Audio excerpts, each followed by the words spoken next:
ಎಲ್ಲರಿಗೂ ನಮಸ್ಕಾರ. ಹಾಗೆ ಎಲ್ಲರಿಗೂ ಅಬ್ದಿ ಅಕಾಡೆಮಿಗೆ ಸ್ವಾಗತ ಸ್ನೇಹಿತರೆ. ನಾನು ನಿಮ್ಮ ಪುನೀತ್ ರಾಜ್. ಓಕೆ, ಇಂದಿನ ಒಂದು KA ಡಿಪಾರ್ಟ್ಮೆಂಟ್ನ ಸ್ಪೆಷಲ್ 100 ಟಾಪಿಕಲ್ಲಿ ನಾವು ಮೂರನೇ ಟಾಪಿಕನ್ನು ನೋಡ್ತಾ ಬರ್ತಾ ಇದ್ದೀವಿ. ಸೊ ಮೊದಲನೇ ಟಾಪಿಕ್ ಆಲ್ರೆಡಿ ನಿಮಗೆ ಹೇಳಿದಾಗೆ ಒಂದು ಸೋಲಾರ್ ಪವರ್ ಪ್ಲಾಂಟ್ ಬಗ್ಗೆ ತಿಳಿಸ್ಕೊಟ್ಟೆ, ಅಂದರೆ ಸೌರಶಕ್ತಿ ಒಂದು ಸ್ಥಾವರಗಳ ಬಗ್ಗೆ ನಿಮಗೆ ಮಾಹಿತಿಯನ್ನು ತಿಳಿಸ್ಕೊಡ್ತಾ ಬಂದಿದ್ದೆ. ನಂತರ ಎರಡನೇದು ಒಂದು ರಿನ್ಯೂವಬಲ್ ಆ್ಯಂಡ್ ಮತ್ತು ನಾನ್ ರಿನ್ಯೂವಬಲ್, ಅಂದರೆ ನಮಗೆ ನವೀಕರಿಸಬಹುದಾದ ಮತ್ತು ನವೀಕರಿಸಲಾಗದ ಇಂಧನಗಳ ಬಗ್ಗೆ ಮಾಹಿತಿಯನ್ನು ತಿಳಿಸ್ಕೊಟ್ಟೆ. ತುಂಬಾ ಇಂಪಾರ್ಟೆಂಟು, ತುಂಬ ಬಾರಿ ಎಕ್ಸಾಮಲ್ಲಿ ಕೇಳುವಂತಹ ಪ್ರಶ್ನೆಗಳ ಟಾಪಿಕ್ಗಳೇ ಈ KA ಸ್ಪೆಷಲ್ 100 ಟಾಪಿಕ್ಗಳಾಗಿರ್ತವೆ. ಅಂಥ ಟಾಪಿಕ್ಗಳಲ್ಲಿ ಇಂದು ಮೂರನೇ ಟಾಪಿಕ್ ಅಂತ ಬಂದಾಗ ನಾವು SDG ಬಗ್ಗೆ ತಿಳ್ಕೊಬೇಕಾಗುತ್ತೆ. ಸುಸ್ಥಿರ ಅಭಿವೃದ್ಧಿ ಗುರಿಗಳು. ಇದನ್ನು ಕೆಲವೊಮ್ಮೆ ಸಿಂಪಲ್ ಆಗಿ ಒನ್ ವರ್ಡಲ್ಲೂ ಸಹ ಕೇಳ್ತಾ ಬರ್ತಾನೆ ಪ್ರಶ್ನೆ. SDG ಅಂದರೆ ಏನು ಅಂತ, ಸಸ್ಟೈನಬಲ್ ಡೆವಲಪ್ಮೆಂಟ್ ಗೋಲ್ಸ್ ಅಂತ ನಾವು ಕರಿತಾ ಬರ್ತೀವಿ ಸ್ನೇಹಿತರೆ. ಅದನ್ನು ಕನ್ನಡದಲ್ಲಿ ಸುಸ್ಥಿರ ಅಭಿವೃದ್ಧಿ ಗುರಿಗಳು ಅಂತ ನಾವು ಕರಿತಾ ಬರ್ತೀವಿ. ಸೊ ಇವತ್ತಿನ ಸ್ಪೆಷಲ್ ಟಾಪಿಕ್ KA 100 ಟಾಪಿಕಲ್ಲಿ ಮೂರನೇ ಟಾಪಿಕ್ ಬಂದು ನಾವು ಸುಸ್ಥಿರ ಅಭಿವೃದ್ಧಿ ಗುರಿಗಳ ಬಗ್ಗೆ ಕಂಪ್ಲೀಟ್ ಮಾಹಿತಿ. ಯಾಕಂದರೆ ಯಾವುದೇ ಒಂದು UPSC ಎಕ್ಸಾಮನ್ನು ತಗೊಳ್ಳಿ, SSC ಎಕ್ಸಾಮನ್ನು ತಗೊಳ್ತಾ ಬನ್ನಿ, PC ಇಂದ ಹಿಡಿದು KS ತನಕನೂ ನಮ್ಮ ಸ್ಟೇಟಲ್ಲಿ ಏನೆಲ್ಲ ಎಕ್ಸಾಮ್ ಆಗುತ್ತೆ ಎಲ್ಲ ಎಕ್ಸಾಮ್ಗಳಲ್ಲೂ ರಿಪೀಟ್ ಆಗಿರುವಂತಹ ಪ್ರಶ್ನೆಗಳು. ಅದರಲ್ಲಿ ಯಾವ ರೀತಿ ಪ್ರಶ್ನೆ ಕೇಳ್ತಾನೆ, ಅದರ ಅರ್ಥದ ಬಗ್ಗೆ ಪ್ರಶ್ನೆ ಕೇಳ್ತಾ ಬರ್ತಾನೆ, ಮತ್ತು SDG ಬರೋಕ್ಕಿಂತ ಮುಂಚೆ ಏನು ಗುರಿಗಳು ಹೊಂದಿದ್ವು ಅನ್ನೋದ್ರ ಮೇಲೆ, ವ್ಯತ್ಯಾಸಗಳ ಮೇಲೆ ಪ್ರಶ್ನೆ ಕೇಳ್ತಾ ಬರ್ಬೋದು. ನೆಕ್ಸ್ಟ್ ಭಾರತದಲ್ಲಿ ಸುಸ್ಥಿರ ಅಭಿವೃದ್ಧಿ, ಇದು ನೆಕ್ಸ್ಟ್ ಲೆವೆಲ್ ಪ್ರಶ್ನೆಗಳು. ಎಲ್ರಿಗೂ SDG ಗೊತ್ತಿರುತ್ತೆ, ಎಷ್ಟು ಗುರಿಗಳು ಗೊತ್ತಿರುತ್ತೆ, ಯಾವ ಗುರಿಗಳು ಅಂತ ಓದಿರ್ತೀರಾ. ಬಟ್ ಭಾರತದಲ್ಲಿ ಸುಸ್ಥಿರ ಅಭಿವೃದ್ಧಿ ಯಾವ ರೀತಿ ಕಾರ್ಯನಿರ್ವಹಿಸುತ್ತದೆ, ಯಾವ ಒಂದು ಆಯೋಗ ಅದಕ್ಕೆ ಸಪೋರ್ಟ್ ಮಾಡುತ್ತೆ ಅಂತ ತಿಳ್ಕೋಬೇಕು.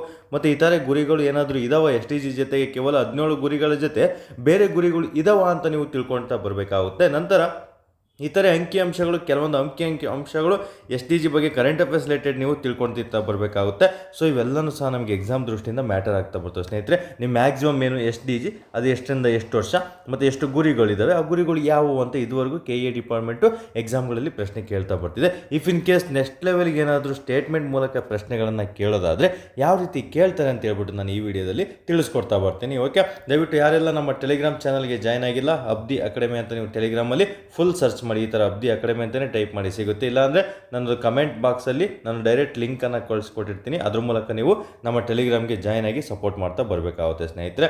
ಸೊ ಏನಾದರೂ ಎನ್ಕ್ವೈರಿಗೆ ಏನಾದರೂ ಬೇಕಂದರೆ ಮಾಹಿತಿ, ಈ ನಂಬರ್ಗೆ ನೀವು ಡೈರೆಕ್ಟ್ ವಾಟ್ಸಪ್ಪಲ್ಲಿ ಮೆಸೇಜ್ ಅಥವಾ ಟೆಲಿಗ್ರಾಮಲ್ಲಿ ಅಥವಾ ನೀವು ಡೈರೆಕ್ಟ್ ಕಾಲ್ ಮಾಡಿ ತಿಳ್ಕೊಳ್ತಾ ಬರ್ಬೋದು. ಓಕೆ, ನಂತರ ಏನೇ ಡೌಟ್ಸ್ ಇದ್ದರೂ ಸಹ ನೀವು ನಮ್ಮ ಒಂದು ಈ ಕಮೆಂಟ್ ಬಾಕ್ಸಲ್ಲಿ ಕಮೆಂಟ್ ಮಾಡ್ತಾ ಬನ್ನಿ. ಈ ಒಂದು ಟಾಪಿಕ್ಕು ಸಹ ತುಂಬ ಅಭ್ಯರ್ಥಿಗಳು ಹೇಳ್ತಿದ್ರು SDG ಬಗ್ಗೆ ಮಾಡಿ ಸರ್ ಅಂತ. ಸೊ ಹಾಗಾಗಿ ಈ ಮೂರನೇ ಟಾಪಿಕ್ಕು SDGಯನ್ನೇ ಚೂಸ್ ಮಾಡಿ, ನಾವು ಆಲ್ರೆಡಿ ಒಂದು ಮೇಯ್ನ್ 100 ಟಾಪಿಕ್ಗಳನ್ನು ಚೂಸ್ ಮಾಡಿದ್ದೀವಿ. ಅದ್ರ ಜೊತೆಗೆ ನೀವೇನಾದರೂ ಎಕ್ಸ್ಟ್ರಾ ಟಾಪಿಕ್ಗಳನ್ನು ಹೇಳಿದರೆ ಖಂಡಿತ ಅವುಗಳು ಸಹ ನಾನು ನಿಮಗೆ ಕ್ಲಾಸಸನ್ನು ಮಾಡ್ತಾ ಬರ್ತೀನಿ ಸ್ನೇಹಿತರೆ. ಅಟ್ ಫೈನಲು ನಿಮ್ಮ ರಿಸಲ್ಟ್ ನಮಗೆ ತುಂಬ ಮುಖ್ಯ ಆಗಿರ್ತದೆ, ನೆನಪಲ್ಲಿಟ್ಕೊಳ್ಳಿ. ಓಕೆ, ಹಾಗಾದರೆ ಇದ್ರ ಬಗ್ಗೆ ಒಂದೊಂದಾಗಿ ನೋಡ್ತಾ ಬರೋಣ ಈಗ.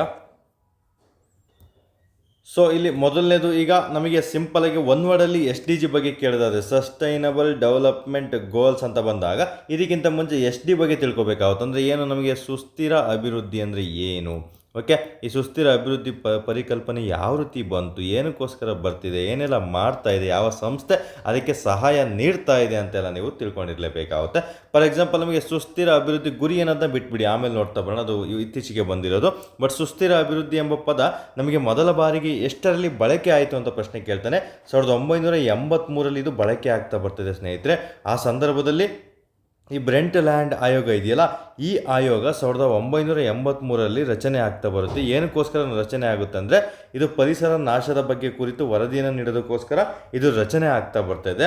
ಸೊ ಈ ರಚನೆ ಆದ ನಂತರ ಇದು ತನ್ನ ವರದಿಯನ್ನು ಕೊಡ್ತಾ ಬರುತ್ತೆ. ಆ ವರದಿಯಲ್ಲಿ ಈ ಪದನೂ ಸಹ ಬಳಕೆಯಾಗಿರುತ್ತೆ. ಸುಸ್ಥಿರ ಅಭಿವೃದ್ಧಿ ಎಂಬ ಪದ ಬಳಕೆ ಆಗ್ತಾ ಬರುತ್ತೆ. ಅದು ಪರಿಸರಕ್ಕೆ ಸಂಬಂಧಪಟ್ಟಂತಹ ಒಂದು ವರದಿ ಅನ್ನೋದನ್ನ ನೀವು ನೆನ್ಪಿಟ್ಕೋಬೇಕು. ಎಷ್ಟೋ ಜನ ಅಭ್ಯರ್ಥಿಗಳು ಓದಿರ್ತೀರ ಬಟ್ ಗೊತ್ತಿರಲ್ಲ. ಓಕೆ, ಪರಿಸರ ನಾಶವನ್ನು ಕುರಿತು ವರದಿಯನ್ನು ನೀಡೋದಕ್ಕೋಸ್ಕರ ರಚನೆ ಆಗಿದೆ ಬ್ರೆಂಟ್ ಲ್ಯಾಂಡ್ ಆಯೋಗ. ಆ ಒಂದು ಆಯೋಗದಲ್ಲಿ ಒಂದು ಪದ ಇತ್ತು, ಯಾವುದು, ಸುಸ್ಥಿರ ಅಭಿವೃದ್ಧಿ ಎಂಬ ಪದ. ಹಾಗಾಗಿ ನಾವು ಸುಸ್ಥಿರ ಅಭಿವೃದ್ಧಿ ಎಂಬ ಪದವನ್ನು ಎಲ್ಲಿಂದ ಸ್ವೀಕರಿಸಲಾಗಿದೆ ಅಂತ ಕೇಳಿದರೆ ಬ್ರೆಂಟ್ ಲ್ಯಾಂಡ್ ಆಯೋಗ. ಎಷ್ಟರಲ್ಲಿ ಅದು ರಚನೆ ಆಗಿತ್ತು ಅಂತ ಕೇಳಿದರೆ 1983. ಏನಕ್ಕೋಸ್ಕರ ಅದು ರಚನೆ ಆಗಿತ್ತು ಅಂತ ಕೇಳಿದರೆ ಪರಿಸರ ನಾಶ. ಮತ್ತು ಅದು ಎಷ್ಟರಲ್ಲಿ ತನ್ನ ವರದಿಯನ್ನು ನೀಡಿತು ಅಂತ ಪ್ರಶ್ನೆ ಕೇಳ್ತಾನೆ.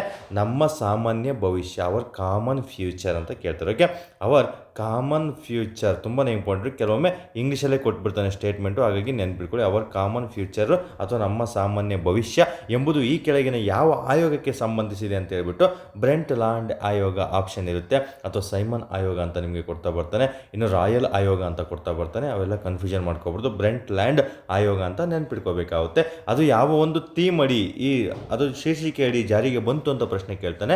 ನಮ್ಮ ಸಾಮಾನ್ಯ ಭವಿಷ್ಯ ಅನ್ನೋದನ್ನ ನೆನ್ಪಿಟ್ಕೋಬೇಕು ನೀವು. ಓಕೆ, ನಂತರ ಈ ನಮ್ಮ ಸಾಮಾನ್ಯ ಭವಿಷ್ಯ ಎಷ್ಟರಲ್ಲಿ ವರದಿ ನೀಡಲಾಯಿತು ಬ್ರೆಟ್ಲ್ಯಾಂಡ್ ಆಯೋಗ ಅಂತ ಕೇಳ್ತಾನೆ. ವರದಿ ಅಂತ ಕೇಳಿದರೆ 1987. ಫ್ರೆಷರ್ಸ್ ಕನ್ಫ್ಯೂಷನ್ ಆಗಬಾರ್ದು. ಇದು ರಚನೆ ಆದಂತಹ ವರ್ಷ ಕೇಳಿದರೆ 1983. ಇದು ನೀಡಿದಂತಹ ವರದಿಯ ವರ್ಷ ಅಂತ ಕೇಳಿದಾಗ ಅದು 1987 ಅಂತ ನೆನ್ಪಿಟ್ಕೋಬೇಕಾಗುತ್ತೆ. ಇಷ್ಟು ರೀತಿಯಲ್ಲೂ ಸಹ ನಿಮಗೆ ಪ್ರಶ್ನೆಯನ್ನು ಕೇಳ್ತಾರೆ.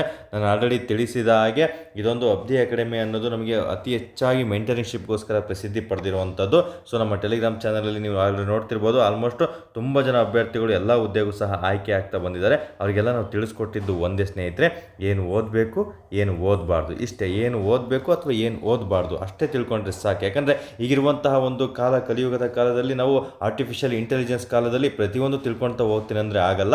ಜಸ್ಟ್ ನಮಗೆ ಪರೀಕ್ಷಾ ದೃಷ್ಟಿಯಿಂದ ಎಷ್ಟು ತಿಳ್ಕೋಬೇಕು, ಅದಕ್ಕೆ ಬೇಸಿಕ್ಕಾಗಿ ಏನು ಫೌಂಡೇಶನ್ ಹಾಕಿರ್ಬೇಕಂತ ತಿಳ್ಕೊಂಡ್ರೆ ಮಾತ್ರ ಆದಷ್ಟು ಬೇಗ ಇತ್ತೀಚಿನ ಎಕ್ಸಾಮ್ಗಳಲ್ಲಿ ಸಕ್ಸಸ್ಗಳನ್ನು ಕಾಣ್ತಾ ಬರ್ತಿದ್ದಾನೆ. ಇಲ್ಲಾಂದರೆ ಸಕ್ಸಸ್ ಆಗೋದು ಕಷ್ಟ ಆಗುತ್ತೆ. ನಾನು ಯೂಟ್ಯೂಬ್ ಕ್ಲಾಸ್ ಮಾಡಿದ್ರು ಅಷ್ಟೇ. ನಿಮಗೆ ಸಸ್ಟೈನಬಲ್ ಡೆವಲಪ್ಮೆಂಟ್ ಅಂತ ಬಂದಾಗ ತುಂಬ ಜನ ತುಂಬ ನಾನಾ ರೀತಿಯಲ್ಲಿ ಹೇಳ್ತಾ ಬರ್ತಾರೆ. ಬಟ್ ನಾನು ನಿಮಗೆ ಎಕ್ಸಾಮ್ ದೃಷ್ಟಿಯಲ್ಲಿ ಯಾವ ರೀತಿ ಕೇಳ್ತಾನೆ, ಹೇಗೆ ಕೇಳ್ತಾನೆ, ಎಷ್ಟು ಓದಿರ್ಬೇಕು ಇಷ್ಟೇ ತಿಳಿಸ್ಕೊಡೋ ಪ್ರಯತ್ನ ನಾನಿದೆ. KE ಸ್ಪೆಷಲ್ 100 ಟಾಪಿಕ್ಸ್ ಎಲ್ಲ ಇರ್ಬೋದು, ಬೇರೆ ಬೇರೆ ಒಂದು ಕಂಟೆಂಟ್ ಕೊಡೋದ್ರ ಮೂಲಕ ನಾನು ನಿಮಗೆ ತಿಳಿಸ್ಕೊಡ್ತಾ ಇದ್ದೀನಿ. ದಯವಿಟ್ಟು ನೀವು ಸದುಪಯೋಗ ಮಾಡಿಸ್ಕೊಳ್ಳಿ. ವಿಡಿಯೋ ಇಷ್ಟ ಆಯ್ತು ಅಂದರೆ ನಿಮ್ಮ ಫ್ರೆಂಡ್ಸಿಗೂ ಸಹ ಶೇರ್ ಮಾಡ್ತಾ ಬನ್ನಿ ಸ್ನೇಹಿತರೆ. ಇದು ನೀವು ಮಾಡ್ತಿರುವಂಥ ನನಗೆ ಸಹಾಯ ಆಗಿರ್ತದೆ. ಓಕೆ, ನಂತರ ನೆಕ್ಸ್ಟ್ ನಾವು ಈ ಒಂದು ಸುಸ್ಥಿರ ಅಭಿವೃದ್ಧಿ ಬಗ್ಗೆ ಕಂಪ್ಲೀಟ್ ಮಾಹಿತಿಯನ್ನು ತಿಳ್ಕೊಳ್ತಾ ಬಂದ್ವಿ. ಇಲ್ಲಿ ವರ್ಷಗಳು ತುಂಬಾ ಇಂಪಾರ್ಟೆಂಟ್ ನೋಡಿ.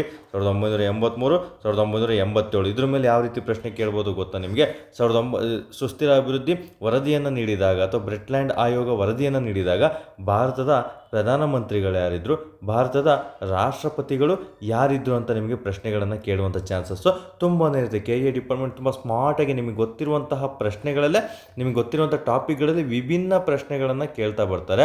ಹಾಗಾಗಿ ದಯವಿಟ್ಟು ಇದನ್ನು ಓದ್ಕೊಂಡಿರಬೇಕು. ಓಕೆ, ನಿಮಗೆ ಟಾಸ್ಕ್ ಕೊಡ್ತಾ ಇದ್ದೀನಿ, ಪ್ರತಿ ಸಲನೂ ಹೇಳ್ತೀನಿ ನಿಮ್ಗೊಂದು ಟಾಸ್ಕ್ ಕೊಡ್ತೀನಿ ಅಂತ. ಇವತ್ತಿನ ಟಾಸ್ಕ್ 1987ರಲ್ಲಿ ಭಾರತದಲ್ಲಿ ಯಾರು ಪ್ರಧಾನಮಂತ್ರಿ ಆಗಿದ್ರು, ಯಾರು ರಾಷ್ಟ್ರಪತಿ ಆಗಿದ್ರು ಅಂತ ತಿಳ್ಕೋಬೇಕು. ನೀವು ರಾಷ್ಟ್ರಪತಿಗಳು ಮತ್ತು ಪ್ರಧಾನಮಂತ್ರಿಗಳು ಅಂತ ಬಂದಾಗ ನಿಮಗೆ ಭಾರತದ ಸಂವಿಧಾನದಲ್ಲಿ ನೀವೆಲ್ಲ ಸಹ ತಿಳಿಸ್ಕೊಡ್ತಿದ್ರೆ, ನಮ್ಮ ವೈಯಕ್ತಿಕ ಮಾರ್ಗದರ್ಶನ ಸಹ ನಾನು ಪ್ರತಿಯೊಂದು ಅಂಶಗಳನ್ನು ತಿಳಿಸ್ಕೊಟ್ಟಿದ್ದೀನಿ. ಯಾರೆಲ್ಲ ವೈಯಕ್ತಿಕ ಮಾರ್ಗದರ್ಶನದ ಅಭ್ಯರ್ಥಿಗಳು ಈ ವಿಡಿಯೋ ನೋಡ್ತಾ ಇದ್ದೀರಾ, ನೀವು ಈ ಸಂದರ್ಭದಲ್ಲಿ ನೆನಪು ಮಾಡ್ಕೋಬೇಕು. 1987ರಲ್ಲಿ ಇದ್ದಂತಹ ಭಾರತದ ರಾಷ್ಟ್ರಪತಿ ಮತ್ತು ಪ್ರಧಾನಮಂತ್ರಿಗಳು ಯಾರು ಅಂತ ತಿಳ್ಕೊಬೇಕಾಗುತ್ತೆ. 1983ರಲ್ಲಿ ಯಾರಿದ್ರು ಅಂತ ತಿಳ್ಕೊಂಡ್ರೆ ಬೆಟರ್ ಆಗಿರ್ತದೆ ಸ್ನೇಹಿತರೆ. ಎಕ್ಸಾಮಲ್ಲಿ ಕೇಳ್ಬೋದು, ಬ್ರೆಟ್ಲ್ಯಾಂಡ್ ಆಯೋಗ ರಚನೆ ಆದಾಗ ಭಾರತದಲ್ಲಿ ಯಾವ ರಾಷ್ಟ್ರಪತಿ ಅದಕ್ಕೆ ಅಂಕಿತ ಹಾಕಿದ್ರು, ಅಥವಾ ಬೇರೆ ಏನಾದರೂ ಡಿಫ್ರೆಂಟಾಗಿ ಪ್ರಶ್ನೆಯನ್ನು ಕೇಳುವಂಥ ಚಾನ್ಸಸ್ ಇರುತ್ತೆ. ಹಾಗಾಗಿ ನಿಮಗೆ ಜಸ್ಟ್ ರಾಷ್ಟ್ರಪತಿ ಮತ್ತು ಪ್ರಧಾನಮಂತ್ರಿಯಲ್ಲಿ ನೀವು ಪೊಲಿಟಿಯಲ್ಲಿ ಚೆನ್ನಾಗಿ ಓದ್ಕೊಂಡಿದ್ದೀರಿ ಸಂವಿಧಾನದಲ್ಲಿ, ಅವಾಗ ನೀವು ಅದು ಓದೋದೇ ಬೇಡ, ಈಸಿಯಾಗಿ ಗೆಸ್ ಮಾಡ್ತಾ ಬರ್ತೀರಾ.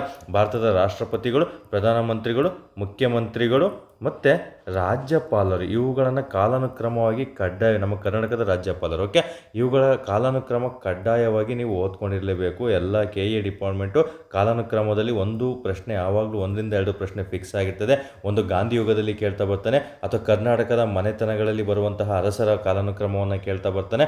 ಇಲ್ಲಾಂದರೆ ಡೆಲ್ಲಿ ಅಲ್ಲಿ ಏನಾದರೂ ಒಂದು ಕೊಟ್ಬಿಟ್ಟು ಅಲ್ಲಿ ಕಾಲಾನುಕ್ರಮ ಮತ್ತು ಯುದ್ಧಗಳ ಮೇಲೆ ಕಾಲಾನುಕ್ರಮವಾಗಿ ಕೇಳ್ತಾ ಬರ್ತಾನೆ. ಅದನ್ನು ಬಿಟ್ಟರೆ ಸಂವಿಧಾನದಲ್ಲಿ ರಾಷ್ಟ್ರಪತಿ, ಉಪರಾಷ್ಟ್ರಪತಿ, ಮುಖ್ಯಮಂತ್ರಿ, ರಾಜ್ಯಪಾಲರು ಮತ್ತು ನಮಗೆ ಈ ಪ್ರಧಾನಮಂತ್ರಿಗಳಲ್ಲಿ ನಿಮಗೆ ಆರ್ಡರ್ ವೈಸ್ ಕೇಳ್ತಾ ಬರ್ತಾನೆ ಸ್ನೇಹಿತರೆ. ಹಾಗಾಗಿ ನೀವು ಕಂಪಲ್ಸರಿ ಅವುಗಳನ್ನ ಓದ್ಕೊಳ್ತಾ ಬರಬೇಕಾಗುತ್ತೆ. ಅದನ್ನು ಬಿಟ್ಟರೆ ಆರ್ಡರ್ ವೈಸ್ ನಿಮಗೆ ಪಂಚಾಯತ್ ರಾಜಲ್ಲಿ ರಚನೆ ಆದಂತಹ ಸಮಿತಿಗಳ ಮೇಲೆ ಆರ್ಡರ್ ವೈಸು, ಮತ್ತು ನಿಮಗೆ ಹಣಕಾಸು ಸಂಸ್ಥೆಗಳು ಅಂತ ಬರ್ತಾವಲ್ಲ, ಹಣಕಾಸು ಆಯೋಗಕ್ಕೆ ಸಂಬಂಧಪಟ್ಟಂತೆ ಅಲ್ಲೂ ಸಹ ನಿಮಗೆ ಆರ್ಡರ್ ವೈಸ್ ಕೇಳ್ತಾ ಬರ್ತಾನೆ ಯಾರೆಲ್ಲ ಅಧ್ಯಕ್ಷರಾಗಿದ್ದರು ಅಂತ. ಸೊ ಇಷ್ಟು ಅಂಶಗಳನ್ನು ನೀವು ತಿಳ್ಕೊಂಡಿರಬೇಕು. ನಿಮಗೆ ಏನೇ ಇಂಪಾರ್ಟೆಂಟ್ ಇದ್ರೂ ಸಹ ನಾನು ತಿಳಿಸ್ಕೊಡ್ತಾ ಬರ್ತೀನಿ, ಅದ್ರ ಬಗ್ಗೆ ಹೊರಿಬೇಕಾಗಿಲ್ಲ. ಜಸ್ಟ್ ವೀಡಿಯೋಗಳನ್ನು ಎಕ್ಸಾಮ್ ಮುಗಿಯೋವರೆಗೂ ನೀವು ನೋಡ್ತಾ ಬರಬೇಕಾಗುತ್ತೆ. ನಾನಾ ರೀತಿಯ ನಾಲೆಡ್ಜ್ಗಳನ್ನು ನಾನು ನಿಮಗೆ ಸುಲಭವಾಗಿ ಅರ್ಥ ಮಾಡಿಸ್ತಾ ಬರ್ತೀನಿ ಸ್ನೇಹಿತರೆ. ಅದೇ ಒಂದು ನಾಲೆಡ್ಜ್ ಜೊತೆ ನೀವು ಓದಿರುವಂತಹ ಅಂಶಗಳನ್ನು ಸೇರಿಸ್ಕೊಂಡ್ಬಿಟ್ರೆ 100% ನೀವು ಸಕ್ಸಸ್ ಆಗೋದಂತೂ ಗ್ಯಾರಂಟಿ ಆಗಿರ್ತದೆ. ಓಕೆ, ಹಾಗಾದರೆ ಇಲ್ಲಿ ಸುಸ್ಥಿರ ಅಭಿವೃದ್ಧಿಗಳು ಅಂತ ಬಂದಾಗ ಇದರ ಅರ್ಥವನ್ನು ನಾವು ನೋಡ್ತಾ ಬರೋಣ. ಸೊ ಏನು ಇದು ಡೆಫಿನೇಷನ್ ಏನು? ಬ್ರೆಟ್ಲ್ಯಾಂಡ್ ಆಯೋಗದ ವರದಿ ಪ್ರಕಾರ ಇದರ ಡೆಫಿನೇಷನ್ ನೀಡಿದ್ದಾರೆ. ಇದು ಅಫಿಷಿಯಲ್ ಡೆಫಿನೇಷನ್ನು, ಬಟ್ ಇದನ್ನು ಯಾವ ರೀತಿ ಸಿಂಪಲಾಗಿ ನೆನ್ಪಿಟ್ಕೋಬೇಕಂತೂ ಹೇಳ್ತೀನಿ, ಬಟ್ ಅಫಿಷಿಯಲಾಗಿ ಒಮ್ಮೆ ಓದ್ಕೊಳ್ಳಿ. ಇಂದಿನ ಪೀಳಿಗೆಯ ಆಸೆ ಆಕಾಂಕ್ಷೆಗಳೊಂದಿಗೆ ಯಾವುದೇ ರಾಜಿ ಇಲ್ಲದೆ ಮುಂದಿನ ಜನಾಂಗದ ಆಸೆ ಅಗತ್ಯಗಳನ್ನು ಪೂರೈಸುವಂತಹ ಪ್ರಕ್ರಿಯೆಗಳನ್ನು ನಾವು ಸುಸ್ಥಿರ ಅಭಿವೃದ್ಧಿ ಅಂತ ಕೇಳ್ತೀವಿ. ಅಂದರೆ ನಮಗೆ ಈ ಪ್ರೆಸೆಂಟ್ ಇಂದಿನ ಪೀಳಿಗೆ ಅಂದರೆ ಯಾರು? ನಾವು. ಮುಂದಿನ ಪೀಳಿಗೆ ಅಂದರೆ ಯಾರು? ನಮ್ಮ ಮಕ್ಕಳು ಅಥವಾ ಮೊಮ್ಮಕ್ಕಳು ಅಂತ ನೆನಪಿಟ್ಕೊಳ್ಳಿ. ಓಕೆ, ನಮ್ಮ ಮಕ್ಕಳು ಅಥವಾ ಮೊಮ್ಮಕ್ಕಳು ಅಂತ ನೆನಪಿಟ್ಕೊಳ್ಳಿ. ಇಲ್ಲಿ ಇಂದಿನ ಪೀಳಿಗೆ ಅಂತ ಬಂದಾಗ ನಾವು, ಮುಂದಿನ ಪೀಳಿಗೆ ಅಥವಾ ಮುಂದಿನ ಜನಾಂಗ ಅಂತ ಬಂದಾಗ ನಮ್ಮ ಮಕ್ಕಳು ಅಥವಾ ಮರಿ ಮಕ್ಕಳು ಯಾರಾದರೂ ಮೊಮ್ಮಕ್ಕಳಾಗಿರ್ಬೋದು. ಓಕೆ, ಸೊ ಅಂಥ ಜನಾಂಗದವರಿಗೆ ಅಂಥ ಒಂದು ಅಗತ್ಯತೆಗಳನ್ನು, ಅಂದರೆ ಫಾರ್ ಎಕ್ಸಾಂಪಲು ಇವಾಗ ನಾವು ಏನೆಲ್ಲ ಅನುಭವಿಸ್ತಾ ಇದ್ದೀವಿ ಪ್ರಕೃತಿಯಲ್ಲಿ, ಅನುಭವ ಅಂತ ನೆನಪಿಟ್ಕೊಳ್ಳಿ. ಪ್ರಕೃತಿಯಲ್ಲಿ ಏನೆಲ್ಲ ಅನುಭವಿಸ್ತಾ ಇದ್ದೀವಿ, ಒಂದು ಪರಿಸರಕ್ಕೆ ಹೋಗೋದಾಗ್ಬೋದು, ಒಂದು ನ್ಯಾಷನಲ್ ಪಾರ್ಕಿಗಳಿಗೆ ಹೋಗೋದಾಗಿರ್ಬೋದು, ವೈಲ್ಡ್ ಲೈಫ್ ಸೆಂಚುರೀಸ್ಗೆ ಆಗಿರ್ಬೋದು, ಅಥವಾ ಕೆಲವೊಂದು ಟ್ರೆಕ್ಕಿಂಗ್ಗಳಿಗೆ, ಬೆಟ್ಟ ಗುಡ್ಡಗಳಿಗೆ, ಅಥವಾ ಹಲವಾರು ಬೇರೆ ಬೇರೆ ಕಡೆ ಎಲ್ಲ ಹೋಗ್ತಾ ಇರ್ತೀವಿ. ಕಂಪ್ಲೀಟು ಪರಿಸರಕ್ಕೆ ಸಂಬಂಧಪಟ್ಟಂತೆ ನಾವೇನೆಲ್ಲ ಅನುಭವಿಸ್ತಿದ್ದೀವಿ, ಕಣ್ಣಿಂದ ನೋಡ್ತಾ ಇದ್ದೀವಿ, ಅದು ನಾವು ಸಹ ಮೋಸ ಮಾಡ್ಕೊಳಂಗಿಲ್ಲ. ಅಂದರೆ ನಮಗೂ ಸಹ ಅದು ಅನುಭವ ಆಗ್ತಿದೆಯಲ್ಲ, ಫೀಲ್ ಮಾಡ್ತಿದ್ದೀವಿ ಎಷ್ಟು ಚೆನ್ನಾಗಿದೆಯಪ್ಪ ಪ್ರಕೃತಿ ಅಂತ. ಅದೇ ರೀತಿ ನಾವೂ ಸಹ ಈಗ ಫಾರ್ ಎಕ್ಸಾಂಪಲ್ ನ್ಯಾಷನಲ್ ಪಾರ್ಕಿಗೆ ಹೋದ ತಕ್ಷಣ ಅಲ್ಲೆಲ್ಲ ಗಲೀಜಾಗುತ್ತೆ, ಅದನ್ನೆಲ್ಲ ಹಾಳು ಮಾಡಿಬಿಡ್ತೀವಿ ಅಂತ ಹೇಳ್ಬಿಟ್ಟು ನಾವು ಹೋಗದೇ ಇರಬಾರ್ದು. ನಾವು ಸಹ ಹೋಗಬೇಕು. ಮುಂದಿನ ಪೀಳಿಗೆಗೂ ಅದು ಅನುಭವ ಆಗೋ ಥರ, ಅದು ಸುರಕ್ಷತೆ ಕಾಪಾಡಿಕೊಳ್ಳೋ ಥರ ನಾವು ಈ ಸೊಸೈಟಿಯನ್ನು ಅಥವಾ ಈ ಸಮಾಜವನ್ನು, ಈ ಪರಿಸರವನ್ನು ಕಾಪಾಡಿಕೊಳ್ಬೇಕು ಅನ್ನೋ ಒಂದು ಉದ್ದೇಶದ ಮೇಲೆ ಈ ಒಂದು ವರದಿಯನ್ನು ನೀಡ್ತಾ ಬರ್ತೇವೆ ಸ್ನೇಹಿತರೆ. ಸಿಂಪಲ್ಲು, ನಾವು ಅನುಭವಿಸ್ಬೇಕು, ನಾವು ಅನುಭವಿಸಿದ ಜೊತೆ ನಾವು ಯಾವುದೇ ಥರ ಕಾಂಪ್ರೋ ಆಗದೆ, ನಾವೇನು ಅನುಭವಿಸ್ದೇ ಮುಂದಿನ ಜನಾಂಗಕ್ಕೆ ಚೆನ್ನಾಗಿ ಬಿಟ್ಬಿಡೋಣ ಇದನ್ನ ಅಂತ ಕಾಂಪ್ರೋ ಆಗದೇ ನಾವು ಸಹ ಅನುಭವಿಸಿ ಮುಂದಿನ ಜನಾಂಗಕ್ಕೂ ಸಹ ಅದು ಒಂದು ಲಭ್ಯವಾಗುವಂತೆ ಕಾಪಾಡುವಂಥ ಪರಿಸರ ವ್ಯವಸ್ಥೆಯನ್ನು ನಾವು ಸುಸ್ಥಿರ ಅಭಿವೃದ್ಧಿ ಅಂತ ಕರಿತಾ ಬರ್ತೀವಿ. ನಾವು ನಮ್ಮ ಮೊಮ್ಮಕ್ಕಳು ಅಂತ ನೆನ್ಪಿಟ್ಕೊಂಡ್ಬಿಟ್ರೆ ಮುಗೀತು ಸ್ನೇಹಿತರೆ. ಓಕೆ, ನಂತರ ಸಿಂಪಲ್ ಆಸ್ತಿ ತಾತನ ಆಸ್ತಿ ಎಲ್ಲ ಮಕ್ಕಳಿಗೆ ಹೋಗುತ್ತಲ್ಲ, ಅದೇ ರೀತಿ ತಾತ ಏನು ಮಾಡಿದ್ನೋ ಮಕ್ಕಳಿಗೂ ಸಹ ಹೋಗುತ್ತೆ. ಇಲ್ಲಿ ತಾತನ ಅನುಭವಿಸ್ತಾ ಇರ್ತಾರೆ, ಮೊಮ್ಮಕ್ಕಳು ಸಹ ಅನುಭವಿಸ್ತಾ ಇರ್ತಾರೆ ಅಂತ ನೆನ್ಪಿಟ್ಕೊಂಡ್ರೆ ತುಂಬ ಸುಲಭ ಆಗುತ್ತೆ. ಓಕೆ, ಏನಾದರೂ ಒಂದು ಟ್ರಿಕ್ಕಿಯಾಗಿ ನೆನ್ಪಿಟ್ಕೋಬೇಕು. ಎಕ್ಸಾಮಲ್ಲಿ ನೀವೇನು ರಿಟರ್ನ್ ಬರೀತಾ ಇಲ್ಲ, PCPSI FD SD ಏನೂ ರಿಟರ್ನ್ ಇರೋದಿಲ್ಲ, ಜಸ್ಟ್ essay ಮಾತ್ರ ರಿಟರ್ನ್ ಇರುತ್ತೆ. ಅಲ್ಲೂ ಸಹ ಕೆಲವೊಂದು ಸ್ಟ್ರಕ್ಚರ್ಡ್ ಆಗಿ ಬರೀತಾ ಬರಬೇಕಾಗುತ್ತೆ. ಮುಂದಿನ ದಿನಗಳಲ್ಲಿ ತಿಳಿಸ್ಕೊಡ್ತೀನಿ essay ಯಾವ ರೀತಿ ಬರೀಬೇಕು ಅಂತ. ಬಟ್ ಇಲ್ಲಿ ನಿಮಗೆ ಡೆಫಿನೇಷನ್ ತಿಳ್ಕೊಂಡಿದ್ರೆ ಸಾಕು, ಆಪ್ಷನ್ ನೋಡಿ ನೀವು ಉತ್ತರಿಸಬೇಕಾಗುತ್ತೆ. ಕೆಲವೊಮ್ಮೆ ಡೆಫಿನೇಷನ್ ಸಹ ತುಂಬ ಬಾರಿ ಪ್ರಶ್ನೆಯನ್ನು ಕೇಳಿದ್ದೇನೆ, ಒಂದು ಅಂಕದಲ್ಲಿ ನೆನ್ಪಿಟ್ಕೋಬೇಕು. ಓಕೆ, ಇನ್ನು ಸುಸ್ಥಿರ ಅಭಿವೃದ್ಧಿ ಗುರಿಗಳು SDG ಅಂತ ಹೇಳ್ತಾ ಬಂದೆ. ಇಲ್ಲಿ ಎಷ್ಟರಲ್ಲಿ 2015ರಲ್ಲಿ ಎಲ್ಲ UN. ಓಕೆ, ಇಲ್ಲಿ ಸುಸ್ಥಿರ ಅಂತ ಬಂದ ತಕ್ಷಣ ನಮಗೆ ಸುಸ್ಥಿರ ಅಭಿವೃದ್ಧಿ ಗುರಿಗಳನ್ನು ನಮಗೆ ಈ ಒಂದು ಪರಿಕಲ್ಪನೆನ ಬ್ರೆಟ್ಲ್ಯಾಂಡ್ ಆಯೋಗದ ಮೂಲಕ ತಗೊಳ್ತಾ ಬರುತ್ತೆ. ತಗೊಂಡಿದ್ದಂತಹ ಸಂಸ್ಥೆ ಯಾವುದು ಅಂತ ಕೇಳ್ತಾನೆ, UN. ಓಕೆ, ಏನು UN ಅಂತ ಬಂದಾಗ ಯುನೈಟೆಡ್ ನೇಷನ್ ಅಂತ ಏನು ಕರಿತಾ ಬರ್ತೀವಿ, ವಿಶ್ವಸಂಸ್ಥೆ ಅಂತ. ಆ ಒಂದು ಸಂಸ್ಥೆಯು ಇದನ್ನು ಅಳವಡಿಸಿಕೊಂಡು ನಮಗೆ ಪ್ರಪಂಚದಾದ್ಯಂತ ಎಲ್ಲ ರಾಷ್ಟ್ರಗಳಿಗೂ, ಅದರ ಸದಸ್ಯತ್ವ ರಾಷ್ಟ್ರಗಳು, UN ಸದಸ್ಯತ್ವ ರಾಷ್ಟ್ರಗಳು ಎಷ್ಟಿದೆ, 193 ರಾಷ್ಟ್ರಗಳಿದ್ದಾವೆ. ಆ 193 ರಾಷ್ಟ್ರಗಳು ಸಹ ಇದಕ್ಕೆ ಅನ್ವಯ ಆಗುತ್ತೆ, ಇದರ ಸದಸ್ಯತ್ವವನ್ನು ಪಡ್ಕೊಂಡಿರ್ತವೆ. ಸೊ ನಮಗೆ ಸುಸ್ಥಿರ ಅಭಿವೃದ್ಧಿಗಾಗಿ ಗುರಿಗಳನ್ನು ಇಟ್ಕೊತಾರೆ. ಎಷ್ಟರಿಂದ ಎಷ್ಟು, 2015ರಿಂದ 2030 15 ವರ್ಷಗಳ ಒಂದು ಗುರಿಯನ್ನು ಇಟ್ಕೊಂಡು ಟೋಟಲ್ 17 ಜಾಗತಿಕ ಗುರಿಗಳನ್ನು ಇದು ಒಳಗೊಂಡಿರ್ತದೆ. ಆ 17 ಜಾಗತಿಕ ಗುರಿಗಳು ಯಾವುದು ಅಂತ ನಿಮಗೆ ಫೋಟೋ ಮೂಲಕ ತಿಳಿಸ್ಕೊಡ್ತಾ ಬರ್ತೀನಿ ಲಾಸ್ಟಲ್ಲಿ. ಸದ್ಯಕ್ಕೆ ಇದ್ರ ಬಗ್ಗೆ ಬೇರೆ ಯಾವ ರೀತಿ ಪ್ರಶ್ನೆ ಕೇಳ್ತಾರೆ ಅಂತ ತಿಳಿಸ್ಕೊಡ್ತೀನಿ, ಅದೆಲ್ಲರಿಗೂ ಸಹ ಗೊತ್ತಿರುತ್ತೆ, ಇದು ಓದಿರ್ತೀರ ನೀವು ಆಲ್ರೆಡಿ. ಓಕೆ, ಅವು 2030 ವೇಳೆಗೆ ಬಡತನವನ್ನು ಕೊನೆಗೊಳಿಸುವುದು, ಭೂಮಿಯನ್ನು ರಕ್ಷಿಸುವುದು ಮತ್ತು ಎಲ್ಲರಿಗೂ ಶಾಂತಿ ಸಮೃದ್ಧಿಯನ್ನು ಖಚಿತಪಡಿಸೋಸ್ಕರ ಈ ಗುರಿಗಳನ್ನು ಜಾರಿಗೆ ತಂದಿರ್ತೀನಿ. ಇಲ್ಲಿ ಗಮನಿಸಬೇಕು, SDG ಫುಲ್ ಫಾರ್ಮ್ ಓದಿರಬೇಕು ಮತ್ತು ಎಷ್ಟರಿಂದ ಎಷ್ಟು ವರ್ಷಗಳ ಗುರಿ ಅಂತ. 2015ರಿಂದ 30 ಎಷ್ಟು ವರ್ಷ ಆಯಿತು, ಒಟ್ಟು 15 ವರ್ಷ ಆಯಿತು. ಇಲ್ಲಿ ಗುರಿಗಳು ಎಷ್ಟು, 17 ಗುರಿಗಳು. ಇಷ್ಟು ತಿಳ್ಕೊಂಡಿದ್ರೆ ಸಾಕಾಗುತ್ತೆ. ಇಷ್ಟರಲ್ಲಿ ನಿಮಗೆ 4 ಪ್ರಶ್ನೆಗಳನ್ನು ವಿಭಿನ್ನ ರೀತಿಯಲ್ಲಿ ಅವರು ನಿಮಗೆ ಕೇಳ್ತಾ ಬರ್ತಾರೆ ಸ್ನೇಹಿತರೆ. ಒಟ್ಟು ಇಲ್ಲೇ ನಿಮಗೆ 5 ಪ್ರಶ್ನೆಗಳು ಫ್ರೇಮ್ ಓದಿದರ ಅರ್ಥ, ಮತ್ತು ಇಲ್ಲಿ 4 ಪ್ರಶ್ನೆಗಳು, 5 ಪ್ರಶ್ನೆಗಳನ್ನು ನೀವು ನೆನ್ಪಿಟ್ಕೊಂಡಿರಲೇಬೇಕಾಗುತ್ತೆ. ನಂತರ ಸ್ಟಾರ್ಟಿಂಗಲ್ಲಿ ಇಲ್ಲಿ ಹೇಳಿದ್ನಲ್ಲ, ಇಲ್ಲಿ 1 ಪ್ರಶ್ನೆ, 2 ಪ್ರಶ್ನೆ, 3, 4, 5 ಒಟ್ಟು 10 ಪ್ರಶ್ನೆಗಳು ಇಷ್ಟೇ ಟಾಪಿಕಲ್ಲಿ ನಿಮಗೆ ಕೇಳ್ತಾ ಬರ್ತಾನೆ. ನಾನು ಮುಂದಿನ ದಿನಗಳಲ್ಲಿ ಯಾವಾಗಾದರೂ ಟೆಸ್ಟ್ ಕೊಟ್ಟಾಗ ಇದ್ರ ಬಗ್ಗೆ ಮಾಹಿತಿಯನ್ನು ನಾನು ನಿಮಗೆ ತಿಳಿಸ್ಕೊಡ್ತಾ ಬರ್ತೀನಿ, ಮತ್ತು ಟೆಸ್ಟ್ ಸ್ಟೇಟ್ಮೆಂಟ್ ಮೂಲಕನೇ ತೆಗಿತಾ ಬರ್ತೀನಿ. ಓಕೆ, ಸೊ ನೆಕ್ಸ್ಟ್ SDG ಅಂತ ಬಂದಾಗ ಇದು ತುಂಬ ಸಿಂಪಲ್ ಆಗಿ ಇಷ್ಟೊತ್ತು ಹೇಳಿದ್ದೀನಿ ಇಲ್ಲಿ. ಓಕೆ, ಈ ರೀತಿ ನೀವು ನೋಟ್ಸ್ ಮಾಡ್ಕೋಬೇಕು, ರಿವಿಷನ್ಗೆ ತುಂಬ ಸುಲಭ ಆಗುತ್ತೆ. ಗುರಿಗಳು ಎಷ್ಟು, 17, ಜಾಸ್ತಿ ಟೈಮ್ ಎಷ್ಟು ಆಗಬಾರ್ದು, ವಿತಿನ್ 2 ಸೆಕೆಂಡಲ್ಲಿ ಇದು ರಿವಿಷನ್ ಆಗಿಬಿಡಬೇಕು. ಬಿಡುಗಡೆ ಮಾಡುವಂಥ ಸಂಸ್ಥೆ ಯುನೈಟೆಡ್ ನೇಷನ್, ವಿಶ್ವಸಂಸ್ಥೆ. ಓಕೆ, ನಂತರ ಸದಸ್ಯತ್ವ ರಾಷ್ಟ್ರಗಳು 193. ಇದರಲ್ಲಿ ಈ ಗುರಿಗಳು ಬೇರೆ ಮತ್ತು ಧ್ಯೇಯಗಳು, ಕೆಲವೊಂದು ಧ್ಯೇಯಗಳನ್ನು ಇವು ಇಟ್ಕೊಂಡಿದೆ. ಟೋಟಲ್ ಟಾರ್ಗೆಟ್ ಅವು ಎಷ್ಟು ಟಾರ್ಗೆಟ್ಗಳು ಅಂತ ಕೇಳಿದರೆ 169. ಈ ಥರ ಅಂಕಿಅಂಶಗಳಂತ ಮೇಲ್ಗಡೆ ಹೇಳಿದ್ನಲ್ಲ, ಆ ಅಂಕಿಅಂಶಗಳು ಇವಾಗಿರ್ತವೆ. ಓಕೆ, 193, 169 ಮತ್ತು ಕೆಲವೊಂದು ಸೂಚಕ ಇಂಡಿಕೇಟರ್ಸನ್ನು ಇವು ಬಳಸ್ತಾ ಇದ್ದಾವೆ. ಎಷ್ಟು ಇಂಡಿಕೇಟರ್ಗಳು ಇದರಲ್ಲಿ ಇದ್ದಾವೆ, ಒಂದು SDG ಗುರಿಗಳಲ್ಲಿ ಎಷ್ಟು ಸೂಚಕಗಳು, ಎಷ್ಟು ಇಂಡಿಕೇಟರ್ಸ್ ಇದ್ದಾವೆ ಅಂತ ಕೇಳಿದರೆ 232. ಎಲ್ಲನೂ ನೆನ್ಪಿಟ್ಕೊಳಕ್ಕಾಗಲ್ಲ, ಇಷ್ಟು ನೆನ್ಪಿಟ್ಕೊಂಡಿದ್ರೆ ಸಾಕಾಗುತ್ತೆ. ಅದರ ಜೊತೆ ನಮ್ಮ ನ್ಯಾಷನಲ್ ಇಂಡಿಕೇಟರ್ಸ್ ಅಂದರೆ ನಮ್ಮ ರಾಷ್ಟ್ರೀಯವಾಗಿ ಎಷ್ಟೆಲ್ಲ ಸೂಚಕಗಳನ್ನು ಇದು ಒಳಗೊಂಡಿದೆ ಅಂತ ಕೇಳಿದರೆ 306 ಆಗಿರ್ತದೆ ಸ್ನೇಹಿತರೆ. 306 ಅನ್ನೋದು ಸಹ ಇಲ್ಲಿ ಇಂಪಾರ್ಟೆಂಟ್ ಆಗಿರ್ತದೆ. ಓಕೆ, ಈಗ ಹುಟ್ಟಿದಂತಹ ಮಗುವಿನಲ್ಲಿ ಇರುವಂತಹ ಮೂಳೆಗಳ ಸಂಖ್ಯೆ ಎಷ್ಟಂತೆಲ್ಲ ಕೇಳ್ತಾರೆ, ಎಳೆ ಮಗುವಿನಲ್ಲಿ, ಎಳೆ ವಯಸ್ಸಿನಲ್ಲಿ ಅಂತ. 306 ಮೂಳೆಗಳಂತ ಎಲ್ಲರೂ ಸಹ ಗೊತ್ತಿರುತ್ತೆ, ಅದನ್ನು ನೆನ್ಪಿಟ್ಕೊಂಡಿದ್ರೆ ತುಂಬ ಸುಲಭ ಆಗೋಗುತ್ತೆ ನಿಮ್ಗೆ. ಆ ರೀತಿಯೂ ಸಹ ನಿಮಗೆ ಕನ್ಫ್ಯೂಷನ್ ಆಗಲ್ಲ. ರಾಷ್ಟ್ರೀಯ ಸೂಚಕಗಳು 306 ಅಂತ. ಓಕೆ, ಗುರಿಗಳು ಎಷ್ಟು? 17 ಆಗಿರ್ತವೆ ಸ್ನೇಹಿತರೆ. ತುಂಬಾ ಇಂಪಾರ್ಟೆಂಟ್ ಆಗಿರುವಂಥದ್ದು ನೋಡಿ. ಇಲ್ಲಿ ಯಾವ ರೀತಿ ಬೇಕಾದರೂ ನಿಮಗೆ ಅವರು ಪ್ರಶ್ನೆಯನ್ನು ಕೇಳ್ತಾ ಬರ್ಬೋದು. ಇದುವರೆಗೂ ಪ್ರಶ್ನೆ ಕೇಳೋದು ಬಿಡುಗಡೆ ಮಾಡುವಂಥ ಸಂಸ್ಥೆ ಯುನೈಟೆಡ್ ನೇಷನ್, ಗುರಿಗಳು 17. ಆ ಯುನೈಟೆಡ್ ನೇಷನಲ್ಲಿರುವಂಥ ಸದಸ್ಯ ರಾಷ್ಟ್ರಗಳೆಲ್ಲ ಸಹ ಇದಕ್ಕೆ ಇದು ಜಾರಿಗೊಳಿಸಿದೆ ಅಂದರೆ ಆಲ್ಮೋಸ್ಟ್ ಇವೆಲ್ಲ ರಾಷ್ಟ್ರಗಳು ಅದಕ್ಕೆ ಒಪ್ಪಿಗೆಯನ್ನು ನೀಡಿರ್ತವೆ ಅಂತ ಅರ್ಥ ಆಗಿರ್ತದೆ. ಅದನ್ನು ಬಿಟ್ಟರೆ ದಯಗಳು 169ಗಳಾಗಿರ್ತವೆ, ಸೂಚಕಗಳು 232 ಆಗಿರ್ತದೆ, ರಾಷ್ಟ್ರೀಯ ಸೂಚಕಗಳು 306 ಆಗಿರ್ತವೆ ಸ್ನೇಹಿತರೆ. ಇದು ತುಂಬಾ ಇಂಪಾರ್ಟೆಂಟು. ನೆಕ್ಸ್ಟ್ ಲೆವೆಲ್ ಪ್ರಶ್ನೆಗಳು ಕೇಳಿದಾಗ ಇಲ್ಲಿ ಸ್ಟೇಟ್ಮೆಂಟ್ ಕೇಳ್ತಾನೆ, ಯಾವ ರೀತಿ SDG ಗುರಿಗೆ ಕುರಿತಂತೆ ಈ ಕೆಳಗಿನ ಹೇಳಿಕೆಗಳನ್ನು ಪರಿಗಣಿಸಿ ಅಂತ ಕೇಳ್ತಾನೆ. ಸೊ ಇಲ್ಲಿ 3 ಕೊಡ್ತಾನೆ. ಇದು ವಿಶ್ವಸಂಸ್ಥೆ ಜಾರಿಗೊಳಿಸುತ್ತದೆ ಅಂತ ನಿಮಗೆ ಕೇಳ್ತಾ ಬರ್ತಾನೆ. ಇದು 15 ವರ್ಷಗಳ ಗುರಿಯಾಗಿರುತ್ತೆ. ಅದು 15 ವರ್ಷಗಳಂತ ಕೇಳಿದ ಬದಲು 2030ವರೆಗೂ 2015ರಿಂದ 30 ಇರುವ ಗುರಿಗಳು ಅಂತ ಕೇಳಿದೆ. ಇದಕ್ಕೆ ಸದಸ್ಯತ್ವ ರಾಷ್ಟ್ರ ಹೊಂದಿರುವಂತಹ 193 ದೇಶಗಳು ಸಹ ಇದಕ್ಕೆ ಸಹಿ ಹಾಕಿವೆ ಅಂತ ಕೇಳ್ತಾ ಬರ್ತಾನೆ.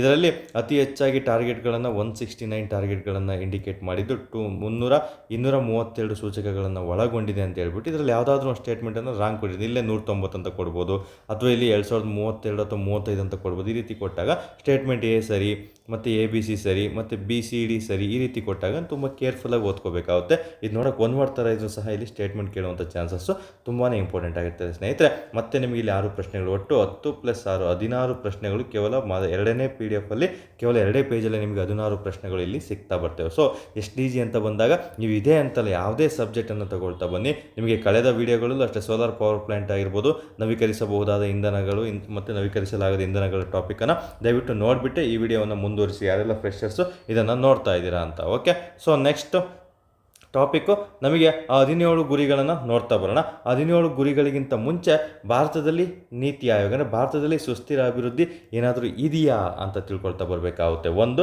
ನಂತರ MDG ಅಂದರೆ ಏನು? ಓಕೆ, SDGಗಿಂತ ಮುಂಚೆ MDGಯನ್ನು ಜಾರಿಗೆ ತಂದಿದ್ರು, ಅದನ್ನು ಸಹ ಯುನೈಟೆಡ್ ನೇಷನ್ನೇ ಜಾರಿಗೆ ತಂದಿತ್ತು. ಹಂಗಂದ್ರೆ ಏನು ಅಂತ ನೀವು ತಿಳ್ಕೊಳ್ತಾ ಬರಬೇಕಾಗುತ್ತೆ. ಅದನ್ನು ಲಾಸ್ಟಲ್ಲಿ ಬರೆದಿಟ್ಕೊಡುವಂತೆ ನೋಟ್ಸು. ಅದಕ್ಕಿಂತ ಮುಂಚೆ ಇವುಗಳನ್ನು ನೀವು ಅಪ್ಡೇಟ್ ಮಾಡ್ಕೋಬೇಕಾಗುತ್ತೆ. ಯಾಕಂದರೆ ಸುಸ್ಥಿರ ಅಭಿವೃದ್ಧಿ ಗುರಿಗಳು 17 ಗುರಿ ಇದೆ, ಅವು ನೀವು ಕಂಪಲ್ಸರಿ ಕಂಠಪಾಠ ಮಾಡಲೇಬೇಕಾಗುತ್ತೆ. ಹಾಗಾಗಿ ಲಾಸ್ಟಿಗೆ ಹೇಳ್ತೀನಿ. ಅದಕ್ಕಿಂತ ಮುಂಚೆ ಇವುಗಳನ್ನ ಓದ್ಕೊಳ್ತಾ ಬನ್ನಿ ನೀವು. ಸೊ ಇಲ್ಲಿ ಭಾರತದಲ್ಲಿ ನೀತಿ ಆಯೋಗ ಅಂತ ಬಂದಿದೆ. ಏನು ನೀತಿ ಆಯೋಗ? ಎಲ್ರಿಗೂ ಸಹ ಗೊತ್ತು, ಥಿಂಕ್ ಟ್ಯಾಂಕ್ ಅಂತಲೂ ಸಹ ನಾವು ಕರಿತಾ ಬರ್ತೀವಿ. ಈ ನೀತಿ ಆಯೋಗ ಎಷ್ಟರಲ್ಲಿ ಜಾರಿಗೆ ಬಂತು, ಅದರ ಅಧ್ಯಕ್ಷರು ಯಾರಿದ್ದಾರೆ, ಅದರ CEO ಯಾರು, ಅದರ ಉಪಾಧ್ಯಕ್ಷರು ಯಾರು, ಅದರ ಒಂದು ಅಧ್ಯಕ್ಷತೆ ಯಾರು ವಹಿಸ್ಕೊಂಡಿರ್ತಾರೆ ಎಲ್ಲ ಸಹ ನೀವು ಪೊಲಿಟಿಲಿ ಓದ್ಕೊಂಡಿರಲೇಬೇಕಾಗುತ್ತೆ. ನಾನು ಮತ್ತೆ ಇಲ್ಲಿ ಹೇಳೋದಕ್ಕೆ ಹೋಗಲ್ಲ. ಸೊ ಇಲ್ಲಿ ನೀತಿ ಆಯೋಗದ ಇಲ್ಲಿ ನಮಗೆ ಭಾರತದಲ್ಲಿ ಸುಸ್ಥಿರ ಅಭಿವೃದ್ಧಿ ಗುರಿಗಳ ಅನುಷ್ಠಾನವನ್ನು ಮೇಲ್ವಿಚಾರಣೆಯನ್ನು ನಿರ್ವಹಿಸುತ್ತದೆ. ಪ್ರಶ್ನೆ ನಂಬರ್ 1 ಇಲ್ಲೇ ಡೈರೆಕ್ಟ್ ಪ್ರಶ್ನೆ ಕೇಳ್ತಾನೆ. ಈ ರೀತಿಯೇ ಪ್ರಶ್ನೆ ಕೇಳ್ತಾನೆ ನಿಮಗೆ. ಭಾರತದಲ್ಲಿ ಸುಸ್ಥಿರ ಅಭಿವೃದ್ಧಿ ಗುರಿಗಳ ಅನುಷ್ಠಾನದ ಮೇಲ್ವಿಚಾರಣೆಯನ್ನು ಯಾವ ಸಂಸ್ಥೆ ನಡೆಸುತ್ತದೆ? ನೀತಿ ಆಯೋಗ ಅಂತ ಕೊಡ್ತಾ ಬರ್ತಾನೆ, ಹಣಕಾಸು ಆಯೋಗ ಅಂತ ನಿಮಗೆ ಕೊಡ್ತಾ ಬರ್ತಾನೆ, ಅಥವಾ ಮಾನವ ಹಕ್ಕುಗಳ ಆಯೋಗ ಅಂತ ಈ ರೀತಿ ಆಪ್ಷನನ್ನು ಕೊಡ್ತಾ ಬರ್ತಾನೆ. ಅದಕ್ಕೆ ಸರಿ ಉತ್ತರ ನೀತಿ ಆಯೋಗ ಆಗಿರುತ್ತೆ. Direct statement. ಓಕೆ, ಪ್ರಪಂಚದಲ್ಲಿ ಅಂತ ಕೇಳಿದರೆ ಯುನೈಟೆಡ್ ನೇಷನ್, ಭಾರತದಲ್ಲಿ ಅಂತ ಕೇಳಿದರೆ ನೀತಿ ಆಯೋಗ. ನಂತರ ಇದು ಸುಸ್ಥಿರ ಅಭಿವೃದ್ಧಿ ಗುರಿ ಸೂಚ್ಯಾಂಕ. ಹಾಗಾದರೆ ಸುಸ್ಥಿರ ಅಭಿವೃದ್ಧಿ ಗುರಿ ಸೂಚ್ಯಾಂಕವನ್ನು ಬಿಡುಗಡೆ ಮಾಡುವಂತಹ ಸಂಸ್ಥೆ ಭಾರತದಲ್ಲಿ ಯಾವುದು ಅಂತ ಕೇಳ್ತಾನೆ, ಅದು ಸಹ ನೀತಿ ಆಯೋಗ ಆಗಿರ್ತದೆ. ಇನ್ನು ಈ ನೀತಿ ಆಯೋಗ ಏನು ಸುಸ್ಥಿರ ಅಭಿವೃದ್ಧಿ ಗುರಿ ಸೂಚ್ಯಾಂಕ ಬಿಡುಗಡೆ ಮಾಡುತ್ತಾ ಈ ಸ್ಟೇಟ್ಮೆಂಟ್ ಕೇಳ್ತಾನೆ. ನೆಕ್ಸ್ಟ್, ಇದು ರಾಜ್ಯಗಳನ್ನು ಮಾತ್ರ ಒಳಗೊಂಡಿರುತ್ತದೆ ಅಥವಾ ಕೇಂದ್ರಾಡಳಿತ ಪ್ರದೇಶಗಳನ್ನು ಸಹ ಇದು ಒಳಗೊಂಡಿರುತ್ತೆ, ಅಥವಾ ಇಂಡೈರೆಕ್ಟಾಗಿ ರಾಜ್ಯಗಳನ್ನು ಒಳಗೊಂಡಿದ್ದು ಇದು ಕೇಂದ್ರಾಡಳಿತ ಪ್ರದೇಶಗಳ ಇವುಗಳನ್ನು ಏನು ಪರಿಗಣಿಸುವುದಿಲ್ಲ ಅಂತ ನಿಮಗೆ ಸ್ಟೇಟ್ಮೆಂಟನ್ನು ಕೊಡ್ತಾನೆ. ನೋ, ಇಲ್ಲಿ ರಾಜ್ಯಗಳು, ಕೇಂದ್ರಾಡಳಿತ ಪ್ರದೇಶಗಳು. ಸೊ ನಿಮಗೆ ರಾಜ್ಯಗಳು ಮತ್ತು ಕೇಂದ್ರಾಡಳಿತ ಪ್ರದೇಶಗಳು ಎಷ್ಟೆಷ್ಟಿದೆ ಅಂತ ಎಲ್ಲರೂ ಸಹ ಗೊತ್ತು. ಅದು ನಿಮಗೆ ಟಾಸ್ಕ್ ಕೊಡ್ತಾಯಿದೆ, ನಾನು ಸಹ ಇಲ್ಲಿ ಮೆನ್ಷನ್ ಮಾಡಿದ್ದೀನಿ, ನೀವು ನೆನ್ಪಿಟ್ಕೋಬೋದಾಗುತ್ತೆ. ಓಕೆ, ಇಲ್ಲಿ 8 ಅಂತಿದೆ, ಕನ್ಫ್ಯೂಷನ್ ಆಗೋಲ್ಲ. ಓಕೆ, ರಾಜ್ಯಗಳು, ಕೇಂದ್ರಾಡಳಿತ ಪ್ರದೇಶಗಳು.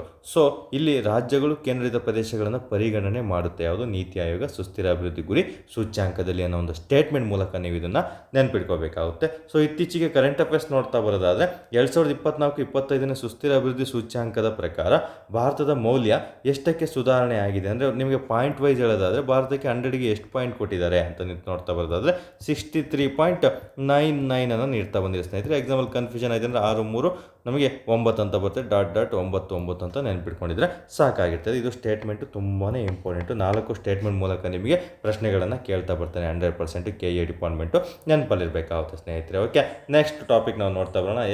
SDG versus MDG. ಏನು ಸರ್ ಇದು MDG, ಏನು ಸರ್ ಇದು SDG ಬಗ್ಗೆ ನೀವು ತಿಳ್ಕೊಳ್ತಾ ಬಂದ್ರಿ ಮಾಹಿತಿನ. ಈಗ MDG ಬಗ್ಗೆ ತಿಳ್ಕೊಬೇಕಾಗುತ್ತೆ. ಸೊ ಇಲ್ಲಿ ಎಸ್ ಡಿ ಜಿ ಬಗ್ಗೆ ತಿಳ್ಕೊಳ್ತಾ ಬನ್ನಿ. ಸಸ್ಟೈನಬಲ್ ಡೆವಲಪ್ಮೆಂಟ್ ಗೋಲ್ಸ್ ಅಂತ. ಇಲ್ಲಿ ಎಮ್ ಡಿ ಜಿ ಅಂದರೆ ಮಿಲೇನಿಯಂ ಡೆವಲಪ್ಮೆಂಟ್ ಗೋಲ್ಸ್ ಅಂತ. ಸೊ ನಿಮಗೆ ಇಂಗ್ಲೀಷಲ್ಲಿ ನೆನಪಿಟ್ಕೊಡಿ, millennium development goals full form ಕೇಳ್ತಾ ಬರ್ತಾನೆ. ಇದು ಜಾರಿಯಾಗಿದ್ದು 2000ರಿಂದ 2015. ನಿಮಗೆ ಹೇಗೆ ಸುಸ್ಥಿರ ಅಭಿವೃದ್ಧಿಗಳು 2015ರಿಂದ 30 ಇತ್ತು, ಅದಕ್ಕಿಂತ ಮುಂಚೆ 15 ವರ್ಷಗಳ ಕಾಲ ಯಾವುದಿತ್ತು ಅಂತ ನಿಮಗೆ ಪ್ರಶ್ನೆಯನ್ನು ಕೇಳ್ತಾ ಬರ್ತಾನೆ. 2000ರಿಂದ ನಿಮಗೆ 2015ರವರೆಗೆ ಎಮ್ ಡಿ ಜಿ ಅನ್ನೋದಿತ್ತು. ಓಕೆ, ಇದನ್ನು ಸಹ ಅಷ್ಟೇ. ಇದರಲ್ಲಿ ಗುರಿಗಳು ಇದನ್ನು ನಮಗೆ ಇಲ್ಲಿ 17 ಗುರಿಗಳಿದ್ದು ಸ್ನೇಹಿತರೆ. ಯಾವುದರಲ್ಲಿ ನಮಗೆ ಸುಸ್ಥಿರ ಅಭಿವೃದ್ಧಿಯಲ್ಲಿ 17 ಗುರಿಗಳಿದ್ದು, ಇಲ್ಲಿ 8 ಗುರಿಗಳಿದ್ದು. ನಿಮಗೇನು ಕನ್ಫ್ಯೂಷನ್ ಆಯಿತು, ಇದು ನೆನಪಿರುತ್ತಲ್ಲ 17 ಗುರಿಗಳು ಅಂತ. 1 + 7 ಎಷ್ಟಾಗುತ್ತೆ, 8 ಆಗುತ್ತೆ ಅನ್ನೋದನ್ನ ನೆನಪಿಟ್ಕೊಂಡ್ರೆ ನಿಮಗೆ ಎಕ್ಸಾಮಲ್ಲಿ ಏನು ಕನ್ಫ್ಯೂಷನ್ ಆಗಲ್ಲ. ಯಾಕಂದರೆ ಎಲ್ಲರೂ ಸಹ ಎಸ್ ಟಿ ಜಿ ಬಗ್ಗೆ ಓದ್ಕೊಂಡಿರ್ತೀರ, ಬಟ್ ಎಮ್ ಡಿ ಜಿ ಬಗ್ಗೆ ಓದ್ಕೊಂಡಿರಲ್ಲ. ಎಲ್ಲೋ ಒಂದು ಸಲ ಓದ್ಬಿಟ್ಟು ರಿವಿಷನ್ ಮಾಡದೆ ಹೋದಾಗ ನಿಮಗೆ 7, 8 ಅಂತ ಕನ್ಫ್ಯೂಷನ್ ಆಗೋದು. ಇಲ್ಲಿ 17 ಅನ್ನೋದು ಇರುತ್ತಲ್ಲ, ಅದಕ್ಕೆ ಪ್ಲಸ್ ಮಾಡಿಕೊಂಡ್ರೆ 8 ಸಿಕ್ಬಿಡುತ್ತೆ. ಅವಾಗ ನಿಮ್ಗೆ ಈಸಿಯಾಗಿ ನೆನಪು ಬರ್ತದೆ ಸ್ನೇಹಿತರೆ. ಈ ರೀತಿ ಏನಾದರೂ ಒಂದು ಚಿಕ್ಕ ಚಿಕ್ಕ ಅಂಶಗಳನ್ನು ನೀವು ನೆನಪಿಟ್ಕೊಳಕ್ಕೆ ಟ್ರೈ ಮಾಡಬೇಕು, ಕನ್ಫ್ಯೂಷನ್ ಆಗಲ್ಲ. ಓಕೆ, ಸೊ ಗುರಿಗಳು 8. ಇದರ ಸಂಸ್ಥೆ ಸೇಮ್ ಯುನೈಟೆಡ್ ನೇಷನ್. ಆವಾಗ ಯುನೈಟೆಡ್ ನೇಷನಲ್ಲಿ 189 ರಾಷ್ಟ್ರಗಳಿದೆ ಅಂದರೆ ಆ ಟೈಮಲ್ಲಿ. ಓಕೆ, ಈ ಪ್ರಸ್ತುತ 193 ಇದೆ, ಬಟ್ ಇದು ಜಾರಿಗೆ ಆದಾಗ 189 ರಾಷ್ಟ್ರಗಳು ಇದಕ್ಕೆ ಸಹಿ ಹಾಕಿದ್ದು. ಇದರಲ್ಲಿ ಮೇಯ್ನು ಯಶಸ್ಸನ್ನು ಕಾಣ್ತಾ ಬರುತ್ತೆ. ಏನರಲ್ಲಿ ಇದು ಯಶಸ್ಸು ಕಾಣ್ತು ಅಂತ ಪ್ರಶ್ನೆ ಕೇಳ್ತಾನೆ. ಬಡತನ ಮತ್ತು ಹಸುವಿನ ನಿರ್ಮೂಲನೆಯಲ್ಲಿ ಪ್ರಗತಿಯನ್ನು ಇದು ಸಾಧಿಸ್ತಾ ಬಂತು ಸ್ನೇಹಿತರೆ. ಬಡತನ ಮತ್ತು ಹಸಿವಿನ ನಿರ್ಮೂಲನೆಯಲ್ಲಿ ಇದು ಪ್ರಗತಿಯನ್ನು ಸಾಧಿಸ್ತಾ ಬಂತು ಅನ್ನೋದನ್ನ ನೆನ್ಪಿಟ್ಕೋಬೇಕಾಗುತ್ತೆ. ಇದನ್ನು ನಮಗೆ ನೋಡಿ, ಕನ್ನಡದಲ್ಲಿ ಯಾರಿಗಾದ್ರೂ ಬೇಕಂದರೆ ಸಹಸ್ರಮಾನ ಅಭಿವೃದ್ಧಿ ಗುರಿಗಳು, ಮಿಲೇನಿಯಂ ಅಂದರೆ ಸಹಸ್ರಮಾನ ಆಗುತ್ತೆ. ಪಿ ಎಸ್ ಐ ಯಾರೆಲ್ಲ ನೀವು ಒಂದು ಟ್ರಾನ್ಸ್ಲೇಷನನ್ನು ಮಾಡಬೇಕಾದ್ರೆ ಕೇಳ್ಬೋದು, ಎಮ್ ಡಿ ಜಿ ಬಗ್ಗೆ ಕಂಪ್ಯಾರಿಸನ್ ಮಾಡಿ S D G M D G ಬಗ್ಗೆ ಕೊಟ್ಟಾಗ. ಎಸ್ ಡಿ ಜಿ ಅಂದರೆ ಸುಸ್ಥಿರ ಅಭಿವೃದ್ಧಿ ಅಂತ ಗೊತ್ತಿರುತ್ತೆ, ಬಟ್ ಮಿಲೇನಿಯಂ ಅಂದ ತಕ್ಷಣ ಬಂದಾಗ ಕನ್ನಡದಲ್ಲಿ ಟ್ರಾನ್ಸ್ಲೇಟ್ ಮಾಡೋದು ಕಷ್ಟ ಆಗುತ್ತೆ. ಸಹಸ್ರಮಾನ ಅಂತ ಪದಗಳನ್ನು ನೀವು ನೋಟ್ ಮಾಡಿಟ್ಕೊಂಡಿರಬೇಕು ಪಿ ಎಸ್ ಐ ಓದುವಂತಹ ಅಭ್ಯರ್ಥಿಗಳು. ಓಕೆ, ಇಲ್ಲಿ ನಮಗೆ ಸಹಸ್ರಮಾನ ಅಭಿವೃದ್ಧಿ ಗುರಿಗಳು ಅಂತ ಬಂದಾಗ 2000ನೇ ಇಸವಿಯಲ್ಲಿ ಇದು 189 ದೇಶಗಳೊಂದಿಗೆ ಒಂದು ಯುನೈಟೆಡ್ ನೇಷನ್ ನೇತೃತ್ವದಲ್ಲಿ 2015ರ ವೇಳೆಗೆ ಸಾಧಿಸಲು ಒಟ್ಟು 8 ಜಾಗತಿಕ ಗುರಿಗಳನ್ನು ಒಳಗೊಂಡಿದ್ದು. ಅದರಲ್ಲಿ ಮೇಯ್ನ್ ತೀವ್ರ ಬಡತನವನ್ನು ಕಡಿಮೆ ಮಾಡುವುದು, ಪ್ರಪಂಚದಾದ್ಯಂತ ಮೂಲಭೂತ ಮಾನವ ಯೋಗಕ್ಷೇಮವನ್ನು, ಮೂಲಭೂತ ಅಂದ್ರೇನು, ಹಸುವಾಗಿರ್ಬೋದು, ಶಿಕ್ಷಣ ಆಗಿರ್ಬೋದು, ಈ ರೀತಿ ಇರ್ತಾವಲ್ಲ ಅವನ್ನೆಲ್ಲ ಮೂಲಭೂತ ಮಾನವ ಯೋಗಕ್ಷೇಮಗಳಂತ ನಾವು ತಿಳಿಸ್ತಾ ಬರ್ತೀವಿ ಸ್ನೇಹಿತರೆ. ಅದನ್ನು ಸಹ ಇದರ ಒಂದು ಇಂಪಾರ್ಟೆಂಟ್ ಅಂಶ ಆಗಿರ್ತದೆ, ನೆನಪಿಟ್ಕೋಬೇಕಾಗುತ್ತೆ. ಸೊ ಎಮ್ ಡಿ ಜಿ ಬಗ್ಗೆ ಇಷ್ಟು ತಿಳ್ಕೊಂಡಿದ್ರೆ ಸಾಕು. ಏನೆಲ್ಲ ತಿಳ್ಕೊಬೇಕು ಎಮ್ ಡಿ ಜಿ, ಅದು ಜಾರಿಯಾದಂತಹ ವರ್ಷಗಳು, ಗುರಿಗಳು, ಯಾವ ಸಂಸ್ಥೆ, ಎಷ್ಟು ದೇಶಗಳಿದ್ವು ಅವಾಗ ಸದಸ್ಯತ್ವ, ಮತ್ತು ಅದರ ಮೇನ್ ಯಶಸ್ಸು ಏನಾಯಿತು, ಮತ್ತು ನಮಗೆ ಅದನ್ನು ಹೊರಡಿಸುವಂಥದ್ದು ಯಾವುದು, ಮತ್ತು ಅದರ ಫುಲ್ ಫಾರ್ಮ್ಗಳು ಏನು ಅಂತ ನಿಮಗೆ ಪ್ರಶ್ನೆಯನ್ನು ಕೇಳ್ತಾ ಬರ್ತಾನೆ ಸ್ನೇಹಿತರೆ. ಓಕೆ, ಇಷ್ಟು ಸಹ ಅಂಶಗಳನ್ನು ನೀವು ಮೇನ್ ಬೇಸಿಕ್ಕಾಗಿ ನೋಟ್ಸ್ ಮೂಲಕ ತಿಳ್ಕೊಂಡಿರಬೇಕಾಗುತ್ತೆ.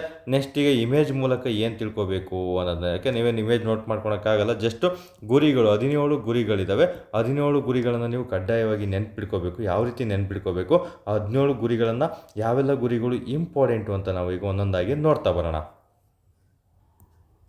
ಓಕೆ, ಇಲ್ಲಿ ಗುರಿಗಳನ್ನು ನೋಡ್ತಾ ಬರೋಣ. ಇದು ಪೇಪರಲ್ಲಿ ಯಾವಾಗಲೂ ಪ್ರಜಾವಾಣಿಯಲ್ಲಿ ಬರ್ತಾ ಬರುವಂಥದ್ದು ಪೇಪರು. ಕರೆಂಟ್ ಅಫೇರ್ಸಲ್ಲಿ ಯಾವಾಗಲೂ ಸುದ್ದಿಯಲ್ಲಿರುತ್ತೆ ಎಸ್ ಟಿ ಜಿ. ಹಾಗಾಗಿ ನಿಮಗೆ ಯಾವುದೇ ಎಕ್ಸಾಮ್ ತೆಗೆದು ನೋಡಿ, ಎಸ್ ಟಿ ಜಿ ಬಗ್ಗೆ ನಾನಾ ರೀತಿಯ ಪ್ರಶ್ನೆಗಳು ಕೇಳ್ತಾ ಬರ್ತಾನೆ. ತುಂಬ ಸಿಂಪಲಾಗಿ ಕೇಳಿದ್ದಾನೆ, ಬಟ್ ನೆಕ್ಸ್ಟ್ ಲೆವೆಲ್ ಪ್ರಶ್ನೆಗಳು ಅಥವಾ ಆವರೇಜ್ ಲೆವೆಲ್ ಪ್ರಶ್ನೆಗಳು ಕೇಳಿದಾಗ ಯಾವ ರೀತಿ ಓದಬೇಕಂತ ನಾನು ನಿಮಗೆ ಇವತ್ತು ತಿಳಿಸ್ಕೊಡ್ತಾ ಬಂದಿದ್ದೀನಿ. ಸೊ ಮೊದಲನೇ ಗುರಿ ಏನು, ಬಡತನ ನಿರ್ಮೂಲನೆ. ಸೊ ಇಲ್ಲಿ ನಿಮಗೆ ಕಾಣಿಸಿಲ್ಲ ಅಂದರೆ ನಿಮಗೆ ವಿಡಿಯೋದಲ್ಲಿ ದಯವಿಟ್ಟು ನಾನು ಅದನ್ನು ನಿಮಗೆ ಟೆಲಿಗ್ರಾಮಲ್ಲಿ ಶೇರ್ ಮಾಡ್ತಾ ಬರ್ತೀನಿ. ಆ್ಯಸ್ ಇಟ್ ಇಟ್ ಬರ್ಕೊಳ್ಳಿ. ಜಸ್ಟ್ ಮೊದಲನೇ ಗುರಿ, ಎಸ್ ಟಿ ಜಿ ಮೊದಲ ಗುರಿ ಫಸ್ಟ್ ಬಡತನ. ಯಾವುದೇ ಆಗಲಿ ನಮ್ಮ ದೇಶದಲ್ಲಿ ಅತಿ ಹೆಚ್ಚಾಗಿರೋದೇನು ಬಡತನ, ಅದು ಫಸ್ಟ್ ಬಡತನ ಬರುತ್ತೆ. ಡೈರೆಕ್ಟಾಗಿ ಯಾವ ರೀತಿ ಪ್ರಶ್ನೆ ಕೇಳ್ತಾನೆ, ಎಸ್ ಟಿ ಜಿಯ ಮೊದಲನೇ ಗುರಿ ಏನು ಅಂತ ಡೈರೆಕ್ಟ್ ಒಂದೇ ವರ್ಡಲ್ಲಿ ಸಿಂಪಲ್ ಪ್ರಶ್ನೆಯನ್ನು ಕೇಳ್ತಾ ಬರ್ತಾರೆ. ಮೊದಲು 2, 3 ಅಥವಾ 5 ಕೆಲವೊಂದು ನೀವೇ ನೆನ್ಪಿಟ್ಕೊಂಡಿರ್ತಾರೆ, ಗೊತ್ತಿರುತ್ತೆ, ಬಟ್ ಅವ್ರಿಗೆ ನಿಮ್ಗೆ ಗೊತ್ತಿಲ್ಲದು if in case S T G 9ನೇ ಗುರಿ ಏನು ಅಂತ ಕೇಳಿದಾಗ ಕನ್ಫ್ಯೂಷನ್ ಆಗೋ ಚಾನ್ಸಸ್ ಇರುತ್ತೆ. ಕೈಗಾರಿಕೆ ಅನ್ವೇಷಣೆ, ಮೂಲಸೌಕರ್ಯ ಅನ್ನೋದನ್ನ ನೆನ್ಪಿಟ್ಕೋಬೇಕಾಗುತ್ತೆ. ಸೊ 17 ಗುರಿಗಳನ್ನು ನೀವು ಯಾವ ರೀತಿ ಕಂಠಪಾಠ ಮಾಡ್ತಿರೋ ಗೊತ್ತಿಲ್ಲ, ಬಟ್ ಕಂಪಲ್ಸರಿ ನೀವು ಓದಿರಲೇಬೇಕಾಗುತ್ತೆ.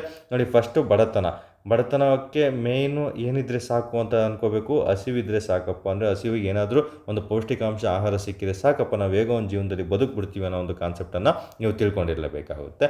ನಂತರ ಬಡತನ ಆದಮೇಲೆ ಒಳ್ಳೆ ಊಟ ಸಿಕ್ಕಿದರೆ ಸಾಕು. ಒಳ್ಳೆ ಊಟ ಸಿಕ್ಕಿದರೆ ನಮ್ಗೆ ಆಟೋಮೆಟಿಕ್ಕು ಆರೋಗ್ಯ ಚೆನ್ನಾಗಿರುತ್ತೆ ಅಂತ ನೀವು ಕಂಟಿನ್ಯೂಟಿಯಾಗಿ ನೆನ್ಪಿಟ್ಕೋಬೇಕು. ಆರೋಗ್ಯ, ಓಕೆ, ಬಡತನ, ಅದಕ್ಕೆ ನಮಗೆ ಊಟ ಸಿಗಬೇಕಾಗುತ್ತೆ. ಅಂದರೆ ಏನು, ನಮಗೆ ಹಸಿವು, ಊಟ ಅಂದರೆ ಹಸಿವು ಅಂತ ನೆನ್ಪಿಟ್ಕೋಬೇಕಾಗುತ್ತೆ. ಹಸಿವು ಈಡೇರಿಸ್ಕೊಂಡ್ಬಿಟ್ರೆ ನಾವು ಆರೋಗ್ಯವಾಗಿ ಇರ್ತೀವಪ್ಪ ಅನ್ನೋದು ನೆನ್ಪಿಟ್ಕೋಬೇಕು. ಇದು ಈ ರೀತಿ ಹೇಳಿಲ್ಲ, ನಾನು ನಿಮಗೆ ನೆನ್ಪಿಟ್ಕೊಳೋದಕ್ಕೆ ಹೇಳ್ತಾ ಇದ್ದೀನಿ. ಸೊ ಮೇಯ್ನ್ ಬೇಸಿಕಾಗಿ ಒಬ್ಬ ಮನುಷ್ಯ ಬದುಕಕ್ಕೆ ಏನು ಬೇಕು, ಬಡತನದಿಂದ ಆಚೆ ಬರಬೇಕು. ನಾನು ಶ್ರೀಮಂತ ಆಗಿಲ್ಲ ಅಂದರೂ ಪರವಾಗಿಲ್ಲ, ಊಟ ಸಿಕ್ಕಿದರೆ ಸಾಕು, ಒಳ್ಳೆ ಆರೋಗ್ಯ ಸಿಕ್ಕಿದರೆ ಸಾಕು, ಬದುಕ್ಬೋದು ಜೀವನದಲ್ಲಿ ಅಂತ ನೆನ್ಪಿಟ್ಕೋಬೇಕು. ಬರಬೇಕು.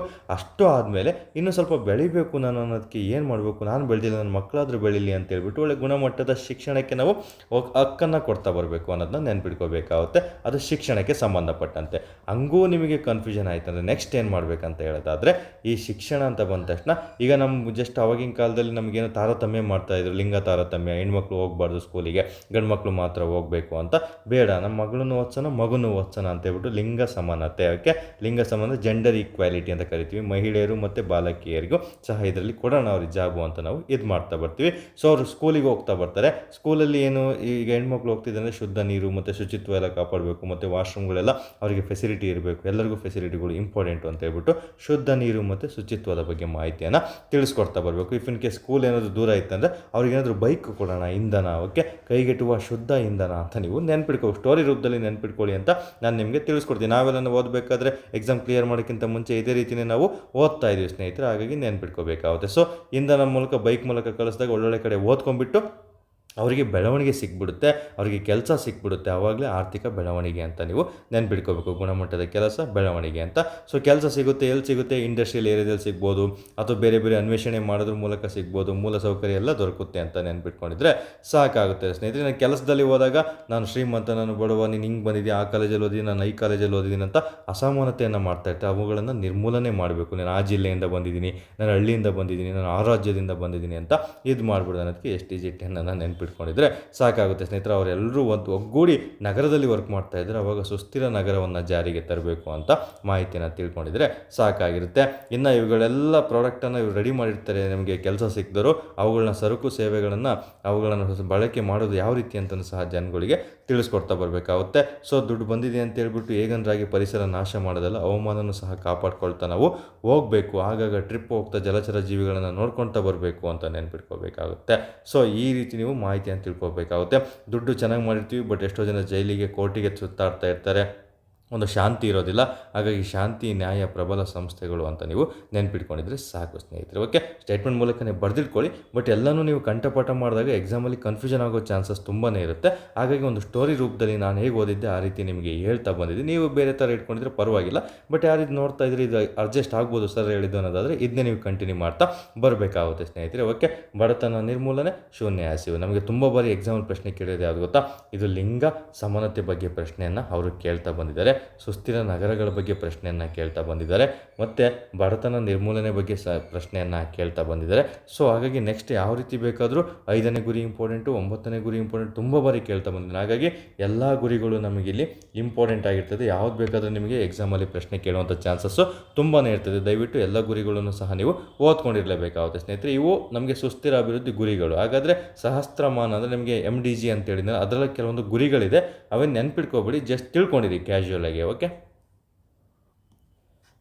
ಸೊ ಇಲ್ಲಿದೆ ನೋಡಿ, ಸಹಸ್ರಮಾನದ ಅಂದರೆ MDG ಗುರಿಗಳು. ಅದು ಸಹ ಅಷ್ಟೇ, ಫಸ್ಟ್ ಬಡತನ, ಹಸಿವು ಎರಡು ಸಹ ಹಿಂದೆ ಮುಂದೆನೇ ಇತ್ತು ಅಂತ ನೆನ್ಪಿಟ್ಕೋಬೇಕಾಗುತ್ತೆ. ಇಲ್ಲಿ ಟೋಟಲ್ 8 ಗುರಿಗಳಿದ್ದು, 8ನೇ ಗುರಿ ಅಭಿವೃದ್ಧಿಗಾಗಿ ಜಾಗತಿಕ ಪಾಲುದಾರಿಕೆಯನ್ನು ಅಭಿವೃದ್ಧಿಪಡಿಸು. ನೋಡಿ, ಇಲ್ಲೊಂದು ಇಂಪಾರ್ಟೆಂಟ್, HIV, ಏಡ್ಸ್, ಮಲೇರಿಯಾ, ಕೆಲವೊಂದು ರೋಗಗಳಿದ್ದಾವೆ, ಇದು ಇಂಪಾರ್ಟೆಂಟ್ ಆಗಿರ್ತದೆ. ಇನ್ನು ಮಿಕ್ಕಿದೆಲ್ಲ ಅಲ್ಲೇನಿತ್ತು ಅದೇ ಇರ್ತವೆ ಸ್ನೇಹಿತರೆ ಇದರಲ್ಲೂ ಸಹ. ಬಟ್ ಇದನ್ನೇನು ಕೇಳೋದಿಲ್ಲ. ಬಟ್ ಮೊದಲನೇದು ಯಾವುದೇ ಕಾರಣಕ್ಕೂ ಮರಿಬೇಡಿ, ನೆನ್ಪಿಟ್ಕೊಳ್ಳಿ. ಲಾಸ್ಟ್ನೇದು ನೆನ್ಪಿಟ್ಕೊಂಡಿದೆ ಸಾಕು. ಇದು HIV ಅನ್ನೋದು ಸಹ ನೆನ್ಪಿಟ್ಕೊಳ್ಳಿ. ಅದನ್ನು ಬಿಟ್ಟರೆ ನೆಕ್ಸ್ಟ್ 2015 ಅವಧಿ ಅಂತ ನಿಮ್ಗೆ ಆಲ್ರೆಡಿ ಹೇಳಿದೆ, ಮತ್ತು ಈ ಪಾಯಿಂಟನ್ನು ಸಹ ನಿಮಗೆ ತಿಳಿಸ್ಕೊಟ್ಟಿದ್ದೀನಿ. ಇದೇನು ಓದೋಂಥ ಅವಶ್ಯಕತೆ ಇಲ್ಲ. ಜಸ್ಟ್ 8 ಗುರಿಗಳನ್ನು ಒಂದು ಕಡೆ ಬರೆದಿಟ್ಕೊಳ್ಳಿ. ರಿವಿಷನ್ ಮಾಡೋದಾದರೆ ಅವಾಗ ಒಂದ್ಸಲ ರಿವಿಷನ್ ಮಾಡ್ಕೊಳ್ತಾ ಬಂದರೆ ಸಾಕು. ಮೇಯ್ನ್ ನಮಗೆ STG ಬಗ್ಗೆನೇ ಕೇಳ್ತಾ ಬರೋದು. ಇನ್ನು MDGಲಿ ಸ್ಟೇಟ್ಮೆಂಟ್ ಮೂಲಕ ಹೇಳಿದ್ದೀನಲ್ಲ, ಅವುಗಳನ್ನ ಅದು ಹೇಗೆ ಜಾರಿಗೆ ಬಂತು, ಎಷ್ಟರಲ್ಲಿ ಎಷ್ಟು ಗುರಿಗಳಿದಾವೆ ಅಂತ ತಿಳ್ಕೊಂಡಿದ್ರೆ ಸಾಕಾಗಿರ್ತದೆ ಸ್ನೇಹಿತರೆ. ಓಕೆ, ಇಷ್ಟು ಸಹ ಅಂಶಗಳು. ಇದನ್ನು ಬಿಟ್ಟು ನೆಕ್ಸ್ಟ್ ಯಾವ ರೀತಿ ಪ್ರಶ್ನೆ ಕೇಳ್ತಾನೆ? ಓಕೆ, ಇಲ್ಲಿ ನಿಮಗೆ ಒಂದು ವರ್ಡಲ್ಲಿ ಕೇಳೋದಾದರೆ ಅಂಕಿ ಅಂಶಗಳ ಬಗ್ಗೆ ಕೇಳ್ತಾ ಬರ್ತಾನೆ. ಸ್ಟೇಟ್ಮೆಂಟ್ ಮೂಲಕ ನಿಮಗೆ ಏನೆಲ್ಲಿ ಕೇಳ್ತಾನೆ ಅಂತಲೂ ಸಹ ನಾನು ನಿಮಗೆ ತಿಳಿಸ್ಕೊಟ್ಟಿದ್ದೀನಿ. ಅಷ್ಟು ಅಂಶಗಳನ್ನು ಓದ್ಕೊಂಡಿದ್ರೆ ಸಾಕಾಗುತ್ತೆ ಸ್ನೇಹಿತರೆ. ಇಷ್ಟು ಸಹ ನಮಗೆ SDG ಮತ್ತು MDG ಅಂತ ಬಂದಾಗ ಮಾಹಿತಿನ ತಿಳ್ಕೊಳ್ತಾ ಬರಬೇಕು. ಇದರ ಜೊತೆ ಕರೆಂಟ್ ಅಫೇರ್ಸಲ್ಲಿ ಹೇಳಿದ್ನಲ್ಲ, ಒಂದು ನೀತಿ ಆಯೋಗ ಇತ್ತೀಚೆಗೆ ಏನಾದರೂ ವರದಿಯನ್ನು ಇದನ್ನು ಬಿಟ್ಟಿದ್ರೆ, ಅಥವಾ ಯುನೈಟೆಡ್ ನೇಷನ್ನು ನಮಗೆ ಸುಸ್ಥಿರ ಅಭಿವೃದ್ಧಿಗೆ ಸಂಬಂಧಪಟ್ಟಂತೆ ಪೇಪರ್ ಕಟಿಂಗ್ಸ್ ಓದಲೇಬೇಕಾಗುತ್ತೆ ನೀವು ಕಂಪಲ್ಸರಿ. ಈ ಪೇಪರ್ ಕಟಿಂಗ್ ನೀವು ಎಷ್ಟೇ ಮ್ಯಾಗ್ಝಿನ್ ಓದಿದ್ರು ಪೇಪರ್ ಕಟಿಂಗ್ಸ್ ಓದಿಲ್ಲ ಅಂದರೆ ವೇಸ್ಟು. ಪೇಪರ್ ಕಟಿಂಗ್ಸು ಕಡ್ಡಾಯ ಆಗಿರ್ತದೆ ನಮಗೆ ಕರೆಂಟ್ ಅಫೇರ್ಸ್ ರಿಲೇಟೆಡ್ ಓದಬೇಕಾದ್ರೆ. ಅಲ್ಲೇನಾದರೂ ಸುಸ್ಥಿರ ಎಂಬ ಪದ ಬಂದಿದೆ ಅಂದರೆ ಅದನ್ನು ನೀಟಾಗಿ ನೋಟ್ಸ್ ಮಾಡಿ ಇಟ್ಕೋಬೇಕಿದು. PSIಗೆ ಓದ್ತಿರುವಂಥ ಅಭ್ಯರ್ಥಿಗಳಿಗೆ SAಗೂ ಸಹ ಅದು ಇವತ್ತೇನು ಹೇಳಿದ್ದೀನಿ ಪಾಯಿಂಟ್ಸ್ ಅವೆಲ್ಲನೂ ಇಂಪಾರ್ಟೆಂಟ್ ಆಗಿರ್ತದೆ. ಸುಸ್ಥಿರ ಅಭಿವೃದ್ಧಿ SC ಅಂತಲೇ ನಾನು ನಿಮ್ಗೆ ಒಂದಿನ ಟಾಸ್ಕ್ ಕೊಡ್ತೀನಿ. ಅವಾಗ ಇವೆಲ್ಲ ಪಾಯಿಂಟ್ಗಳನ್ನು ಆಡ್ ಮಾಡಬೇಕು. ಇದಕ್ಕೆ ತಕ್ಕಂತೆ ಇನ್ನೂ ಎಕ್ಸ್ಟ್ರಾ ಪಾಯಿಂಟ್ಗಳನ್ನು ಆಡ್ ಮಾಡ್ತಾ ಬರಬೇಕು. ಯಾವ ರೀತಿ ಅಂತ ನಾನು ನಿಮಗೆ ತಿಳಿಸ್ಕೊಡ್ತಾ ಬರ್ತೀನಿ. ಸೊ ಈ ಸುಸ್ಥಿರ ಅಭಿವೃದ್ಧಿ ಅಂತ ಬಂದಾಗ ನಮಗೆ ಎಲ್ಲೇ ಕರೆಂಟ್ ಅಫೇರ್ಸಲ್ಲಿ ಸುಸ್ಥಿರ ಅಭಿವೃದ್ಧಿ ಅಂತ ಬಂದ ತಕ್ಷಣ ಅದು ನೀವು ಇದ್ರ ಜೊತೆಗೆ ನೋಟ್ಸ್ ಜೊತೆಗೆ ಅದನ್ನು ಎಕ್ಸ್ಟ್ರಾ ಅಡಾಪ್ಟ್ ಮಾಡ್ಕೊಳ್ತಾ ಬರಬೇಕಾಗುತ್ತೆ.